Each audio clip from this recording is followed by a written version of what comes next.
In this video, I will show how to type check mark in Microsoft Excel. So there is very simple and easy way to write this symbol.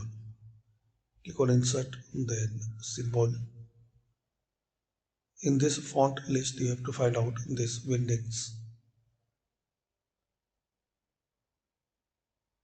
Now here, scroll down and this is the check mark. Select it, insert.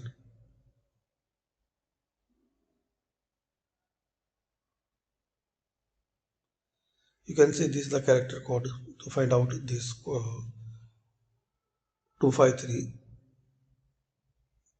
Now select it and you can change the size, to change the color and whatever you need. Select it and select your color.